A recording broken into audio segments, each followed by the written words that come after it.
பிரியமான சகோதர சகோதரிகளே, இன்றைய நாளிலே நாம் பரலோகத்தில் எவ்வளவு பெரிய ஐஸ்வர்யவானாக நாம் இருக்கிறோம் என்பதை குறித்து நாம் தியானிக்கப் போகிறோம். நாம் பரலோகத்தில் ஐஸ்வர்யவானாய் இருக்க வேண்டும் என்று விரும்புகிறோம். இந்த பூலோகத்திலும் ஐஸ்வர்யவானாய் இருக்க விரும்புகிறோம். ஆண்டவராகிய இயேசு இந்த காரியத்தை குறித்து 2 இடங்களிலே நம்மோடு கூட பேசுகிறார். அதை குறித்து இந்த நாளிலே நான் உங்களோடு கூட பகிர்ந்து கொள்ள விரும்புகிறேன். மார்க்கு 12ஆம் அதிகாரம் 41வது வசனத்தை வாசிக்கிறேன், கேளுங்கள். இயேசு காணிக்கை பெட்டிக்கு எதிராக உட்கார்ந்து ஜனங்கள் காணிக்கை பெட்டியில் பணம் போடுகிறதை பார்த்து கொண்டிருந்தார். ஐஸ்வர்யவான்கள் அநேகர் அதிகமாய் போட்டார்கள். ஏழையான இந்த விதவையும் வந்து ஒரு துட்டுக்கு சரியான 2 காசை போட்டாள். அப்பொழுது அவர் தம்முடைய சீஷரை அழைத்து, காணிக்கை பெட்டியில் பணம் போட்ட மற்றெல்லாரை பார்க்கிலும் இந்த ஏழை விதவை அதிகமாய் போட்டாள் என்று மெய்யாகவே உங்களுக்கு சொல்லுகிறேன். அவர்கள் எல்லோரும் தங்கள் பரிபூரணத்திலிருந்து எடுத்து போட்டார்கள். இவளோ தன் வறுமையிலிருந்து தன் ஜீவனத்துக்கு உண்டாயிருந்ததெல்லாம் போட்டுவிட்டாள் என்றார். ஹல்லேலூயா.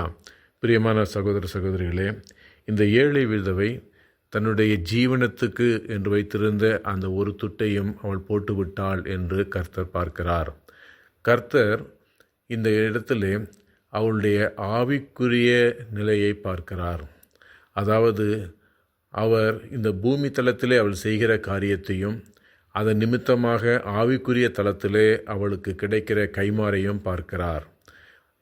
இவள் தனக்கு ஜீவனத்துக்கு வைத்திருந்த அந்த ஒரு காசை அவள் போட்டுவிட்டாள் என்பதை பார்க்கும் பொழுது, அதே வேளையிலே கர்த்தர் அவளுடைய ஆவிக்குரிய தளத்திலே அவளுக்கு உள்ள அந்த நிலையை அவர் பார்க்கிறார்.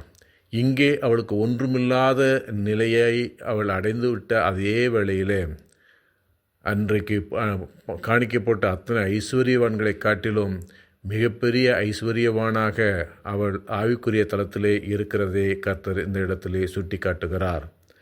பிரியமான சகோதர சகோதரிகளே, இவள் ஐஸ்வர்யவாட்டியாக பரலோக ராஜ்யத்திலே, அதாவது இன்னொரு ஆவிக்குரிய தளத்திலே அவள் மாறிவிட்டாள் என்று கர்த்தர் சொல்லுகிறார். இந்த பூமியிலே கர்த்தருக்கென்று விதைக்கிறவர்கள், இந்த பூமியிலே ஏழைகளுக்கென்று கொடுக்கிறவர்கள், இருக்கிறதையெல்லாம் ஏழைகளுக்கு கொடுக்கிறவர்கள் பரலோக ராஜ்யத்திலே சேர்த்து வைக்கிறார்கள் என்று வேதம் சொல்லுகிறது. அதே போல மார்க் 10ஆம் அதிகாரத்திலே ஒரு ஐஸ்வர்யவானை பார்க்கிறோம். அதாவது மார்க் 10ஆம் அதிகாரம் 17வது வசனத்திலே இவ்வாறு சொல்லப்பட்டிருக்கிறது. பின்பு அவர் புறப்பட்டு வழியிலே போகையில் ஒருவன் ஓடி வந்து அவருக்கு முன்பாக முழங்கால் படியிட்டு, நல்ல போதகரே, நித்திய ஜீவனை சுதந்திரித்துக் கொள்ளும்படி நான் என்ன செய்ய வேண்டும் என்று கேட்டான். அதற்கு இயேசு, நீ என்னை நல்லவன் என்று சொல்லுவானேன், தேவன் ஒருவர் தவிர நல்லவன் ஒருவருமில்லையே என்று சொல்லி, அவர் தொடர்ந்து 21வது வசனத்திலே பார்க்கிறோம். இயேசு அவனை பார்த்து அவனிடத்தில் அன்பு கூர்ந்து, உன்னிடத்தில் ஒரு குறைவு உண்டு, நீ போய் உனக்கு உண்டானவைகளையெல்லாம் விற்று தரித்திரருக்கு கொடு, அப்பொழுது பரலோகத்திலே உனக்கு பொக்கிஷம் உண்டாயிருக்கும். பின்பு சிலுவை எடுத்துக்கொண்டு என்னை பின்பற்றி வா என்றார். அவன் மிகுந்த ஆஸ்தியுள்ளவனாய் இருந்தபடியால் இந்த வார்த்தையை கேட்டு மனமடிந்து துக்கத்தோடு போய்விட்டான் என்று வேதம் சொல்லுகிறது. ஹல்லேலூயா. பிரியமான சகோதர சகோதரிகளே, இந்த பகுதியிலே பார்க்கும் பொழுது ஒருவன் ஐஸ்வர்யவானாக இருக்கிறான், ஆஸ்தி உள்ளவனாக இருக்கிறான். அவன் பரலோக ராஜ்யத்துக்குள்ளே பிரவேசிக்க வேண்டும் என்று சொல்லி இயேசுவிடத்திலே வந்திருக்கிறான். இயேசு சொல்லுகிறார், உனக்குள்ள எல்லாவற்றையும் விற்று ஏழைகளுக்கு கொடுத்து விட்டு எனக்கு பின்னே வா என்று சொல்லுகிறார். அவனோ மனமடிவாகி போய்விட்டான் என்று பார்க்கிறோம். அதாவது அவன் இந்த உலகத்திலே அதிகமான சொத்துக்களை வைத்துக்கொண்டு, ஆஸ்திகளை வைத்துக்கொண்டு இருக்கிறதை பார்க்கும் பொழுது அவன் அவனுடைய ஆவிக்குரிய தலத்திலே ஆண்டவர் பார்க்கிறார், அவன் பரலோகத்திலே ஐஸ்வர்யம் இல்லாதவனாக இருக்கிறான்.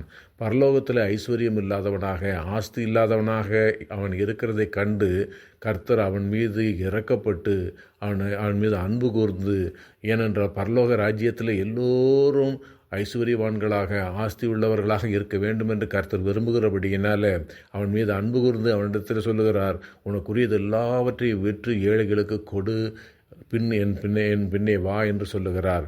அதாவது அவன் இங்கே எல்லாவற்றையும் விற்று ஏழைகளுக்கு அவன் கொடுக்கிற அந்த வேளையிலே அவன் பரலோகத்திலே அவன் ஐஸ்வர்யம் உள்ளவனாக மாறுகிறான். அவன் பரலோக ராஜ்யத்துக்கு வர வேண்டும் என்று விரும்புகிறான். அவன் பரலோக ராஜ்யத்துக்கு வர வேண்டும் என்று விரும்புகிற அவன் அங்கே வந்து ஒரு ஏழையாக ஒன்றுமில்லாதவனாக இருப்பது ஆண்டவருக்கு பிரியமில்லாததாக இருக்கிறது. எனவே பிரியமான சகோதர சகோதரிகளே, ஆண்டவர் இந்த உலகத்தில், இந்த பூமிக்குரிய தளத்தில் நாம் ஐஸ்வர்யவானாய் இருப்பதை காட்டிலும் பரலோக ராஜ்யத்திலே, அந்த ஆவிக்குரிய தளத்திலே நாம் ஐஸ்வர்யவான்களாக இருக்க வேண்டும் என்று கர்த்தர் விரும்புகிறார். கர்த்தர் என்ன விரும்புகிறாரோ அதை நாம் செய்வோம். அவரோடு கூட ஐஸ்வர்யமுள்ள அந்த இடத்துல அவரோடு கூட ஐஸ்வர்யவானாய் நாம் வாழுவோம். இயேசு நமக்கு கிருபை செய்வாராக. ஆமேன்.